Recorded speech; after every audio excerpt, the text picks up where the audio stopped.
అందరికీ నమస్కారం. ఈరోజు వ్యాసం ఈ మార్పు ప్రజలు ఆశించిందేనా అంటూ ఆంధ్రజ్యోతి పత్రికలో ప్రచురించబడినది. ఒక అమ్మాయి తన తల్లిదండ్రుల వద్ద ఉన్నంత కాలం స్వేచ్ఛగా, పెద్దగా బరువు బాధ్యతలు లేకుండా ఉంటుంది. అయితే వివాహం చేసుకొని మరో ఇంట్లో అడుగు పెట్టాక అక్కడి పరిస్థితులకు అనుగుణంగా ఉండవలసి వస్తుంది.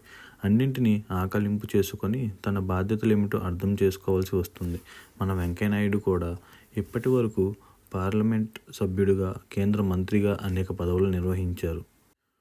ఉభయ సభల్లోనూ, ఇతర సమావేశాల్లోనూ అనర్గళంగా మాట్లాడారు. కానీ ఇప్పుడు ఆయన ఉపరాష్ట్రపతి. అది ఒక రాజ్యాంగ హోదా. రాజ్యసభ చైర్మన్గా కూడా ఆయన బాధ్యతలు నిర్వహించాల్సి ఉంటుంది. కనుక ఆయన కూడా పుట్టింటి నుంచి మెట్టింటికి వచ్చినట్లు కొత్త పరిస్థితులకు అనుగుణంగా మారవలసి ఉంటుంది. అది ఆయనకి తెలుసు అని 2017 ఆగస్టు మొదటి వారంలో ఉపరాష్ట్రపతిగా ఎన్నికైన వెంకయ్యనాయుడును పార్టీ ఎంపీల సమావేశంలో అభినందిస్తూ ప్రధానమంత్రి నరేంద్ర మోదీ అన్నప్పుడు హాజరైన వారందరూ నవ్వుల వర్షం కురిపించారు.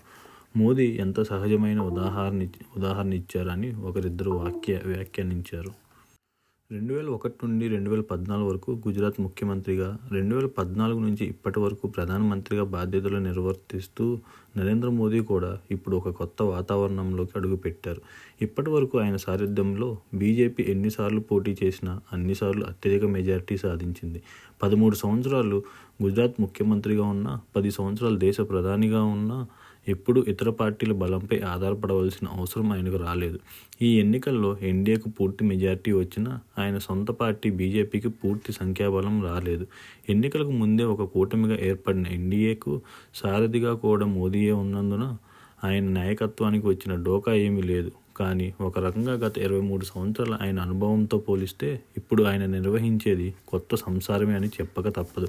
ఎందుకంటే గతంలో మోదీ ఎప్పుడూ సంకీర్ణ ప్రభుత్వాన్ని నిర్వహించలేదు.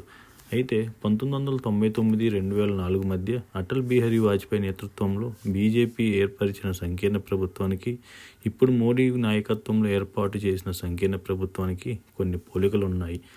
నిజానికి అప్పుడు ఎన్డీఏ ఇప్పటి ఎన్డీఏ కంటే 6 సీట్లు ఎక్కువ సాధించింది.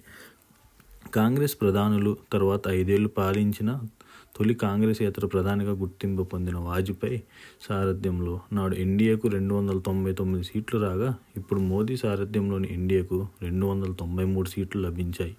నాడు కూడా కాంగ్రెస్ కేవలం 112 సీట్లతో చాలా బలహీనంగా ఉండేది. 1999లో కాంగ్రెస్, దాని మిత్రపక్షాల సంఖ్యాబలం 134 మాత్రమే.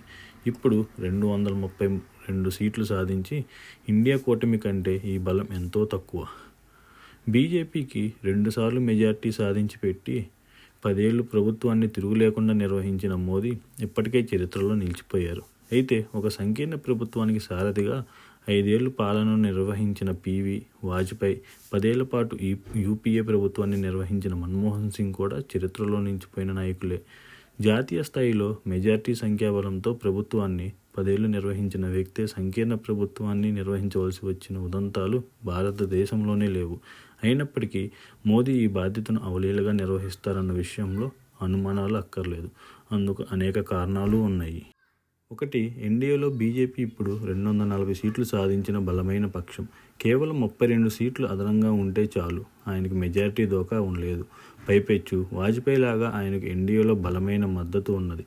అప్పుడు 29 సీట్లతో మెజారిటీ మిత్రపక్షంగా తెలుగుదేశం, ఆ తర్వాత 20 సీట్లతో జేడీయూ, డీఎంకే వంటి ఇతర పార్టీల మద్దతు నిచ్చినందున వల్ల వాజ్పేయి 5 ఏళ్లు తనదైన శైలిలో పాలనను నిర్వహించారు. ఇప్పుడు కూడా తెలుగుదేశం, జనతాదళ్తో పాటు ఇతర పార్టీలు మోదీకి ఎన్నికల ముందే మద్దతు ప్రకటించి బీజేపీతో పాటు మెజారిటీ సీట్లు గెలుచుకున్నాయి. అంతేకాక ఇండియా కూటమికి 232 సీట్లు లభించినప్పటికీ అది పలు పార్టీల సముదాయం. అది ఏ కోశాన ఈ 5 ఏళ్లలో మోదీ ప్రభుత్వానికి దోగా కల్పించే అవకాశాలు లేవు. ఒకసారి 145, రెండోసారి 206 సీట్లు సాధించిన కాంగ్రెసే 10 ఏళ్ల పరిపాలన నిర్వహించగలిగినప్పుడు 240 సీట్లు సాధించిన మోదీ ఎందుకు సమర్థంగా పరిపాలన నిర్వహించలేరు? అతి కష్టం మీద 100 సీట్లు సాధించిన కాంగ్రెస్ పార్టీ మరో 30-40 సీట్లు అదనంగా సాధించి ఉంటే పరిస్థితులు వేరేగా ఉండేవి. కానీ ప్రజలు భిన్నంగా తీర్పునిచ్చారు. ప్రతిపక్షాలను బలంగా ఏకం చేయగలిగిన జయప్రకాష్ నారాయణ్, సూర్జిత్ వంటి నేతలు లేనందువల్ల అది కలిసికట్టుగా పోటీ చేయలేకపోయింది. నాయకత్వ లోపం స్పష్టంగా కనిపించినప్పటికీ కాంగ్రెస్, ఇతర పక్షాల సామాజిక సమీకరణలు తమకు అనుకూలంగా మారేందుకు గట్టిగానే కృషి చేశాయని చెప్పవచ్చు. ఈ ఎన్నికల్లో కాంగ్రెస్ నుంచి గెలిచిన 100కు పైగా ఎంపీల్లో 37 మంది ఎస్సీ, ఎస్టీ వర్గాలకు చెందిన వారు కావటం గమనార్హం. వీరిలో అత్యధికులు 50% పైగా ఓట్లు సాధించారు. ఆశ్చర్యకరం ఏమిటంటే 5 జనరల్ సీట్లలో ఈ వర్గాలు గెలిచాయి. క్రమంగా కాంగ్రెస్ తన మూలాల్లోకి ప్రవేశిస్తుందనడానికి ఇది ఉదాహరణ. ఇక గత లోక్సభ ఎన్నికల్లో కేవలం 5 సీట్లు సాధించిన సమాజ్వాదీ పార్టీ ఈసారి 37 సీట్లు సాధించడానికి ప్రధాన కారణం పెద్ద సంఖ్యలో దళితులు కూడా బీఎస్పీని వదిలి ఎస్పీ వైపు మొగ్గు చూపటం. యూపీలో ఇండియా కూటమికి యాదవ, ముస్లిం ఓట్లు సంఘటితం కావటం మాత్రమే కాక దళితులు కూడా అధిక సంఖ్యలో మద్దతునియ్యటం బీజేపీ విస్మరించదగిన పరిణామం కాదు. బీజేపీ గతంలో 224 సీట్లలో 50% పైగా ఓట్లు సాధిస్తే ఈసారి కేవలం 156 సీట్లలోనే 50% పైగా ఓట్లు సాధించడం కూడా పరిగణలోకి తీసుకోవాల్సిన విషయమే. బీహార్లో నితీష్, చిరాగ్ పాస్వాన్, జితన్ రామ్ రంజీ వంటి సామాజిక శక్తులు లేకపోతే ఇవాళ ఆ రాష్ట్రంలో ఎన్డీఏ మెజార్టీ సీట్లు సాధించగలిగేది కాదనేది స్పష్టం.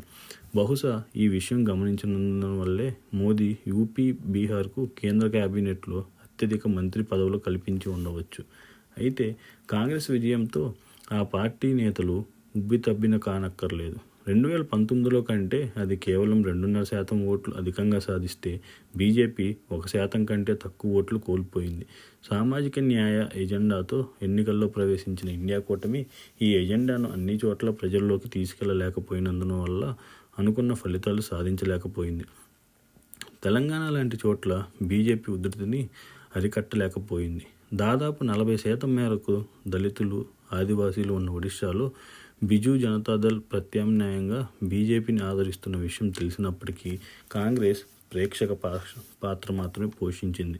35% దళితులు, ఆదివాసీలు ఉన్న మధ్యప్రదేశ్లో కాంగ్రెస్ తుడిచిపెట్టుకుపోతున్నా ఆపగలిగే నేతలు ఆ పార్టీలో లేరు. చింద్వారా వంటి కాంగ్రెస్ కంచుకోటలో కూడా బీజేపీ విజయం సాధించింది. సామాజిక పరిస్థితులు పూర్తిగా పరిపక్వం కాకుండా సమాజంలో ఏ మార్పు సంభవం కాదని, మార్పుకు దోహదం చేసే శక్తులు ఇంకా బలహీనంగా ఉన్నాయని ఈ ఎన్నికలు నిరూపించాయి. అందువల్లే బహుశా భారత ప్రజలు మోదీని పూర్తిగా తిరస్కరించాలని అనుకోలేదని రుజువైంది. మోదీ ఆకర్షణ, ఆయన భావజాలం, ఆయన హావభావాలు, విన్యాసాలు ఆయన పట్ల ప్రజల్లో పూర్తిగా వికర్షణ కలిగించలేకపోయాయి. అయితే ఈ ఎన్నికల ఫలితాలు ఆయనకు కూడా ఒక సందేశాన్ని ఇచ్చాయనడంలో అతిశయోక్తి లేదు. ఈ ప్రజాస్వామిక పోరు పూర్తిగా మోదీ పేరుపైనే జరిగినందువల్ల ఎన్నికల ఫలితాలు కూడా ప్రజలు మోదీని దృష్టిలో ఉంచుకున్నవే అని చెప్పక తప్పదు.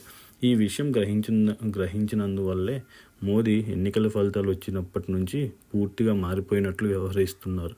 బీజేపీ పార్లమెంటరీ పార్టీ సమావేశం ఏర్పాటు చేయడానికి బదులు నేరుగా ఎన్డీఏ పార్లమెంటరీ పార్టీ సమావేశం ఏర్పాటు చేశారు. ప్రధానమంత్రి తన నివాసంలోనూ, సెంట్రల్ హాల్లోనూ చంద్రబాబు పక్కన కూర్చొని చెనుకులు విసురుతూ నవ్వుతూ వ్యవహరించారు. మిత్రపక్షాల పట్ల ప్రదర్శించిన స్నేహశీలత విస్మరించదగిన దృశ్యాలు కావు. ఎన్డీఏ భారతీయ ఆత్మ అని ప్రకటించిన మోదీ జాతీయ ప్రయోజనాలతో ప్రాంతీయ ఆకాంక్షలను ముఖ్యమని చెప్పిన చంద్రబాబు అభివృద్ధి ఎజెండాలను పరస్పరం భిన్నమైనవి కావు. వారిద్దరూ ఎజెండా ప్రపంచంలో అనేక అభివృద్ధి చెందిన దేశాలను అనుసరిస్తున్న ఎజెండాకు భిన్నంగా ఏమీ లేదు. అందుకు ప్రత్యామ్నాయ ఎజెండా ఎక్కడా విజయవంతమైన దాఖలాలు లేవు. ప్రజల తీర్పుకు అనుగుణంగా వ్యవహరించటం మంచిదని గ్రహించినందువల్లనేమో ఎన్డీఏ నేతల మధ్య సఖ్యత చాలా సహజంగా కనిపిస్తుంది. ఇట్లు ఏ కృష్ణారావు, ఆంధ్రజ్యోతి ఢిల్లీ ప్రతినిధి. ధన్యవాదాలు.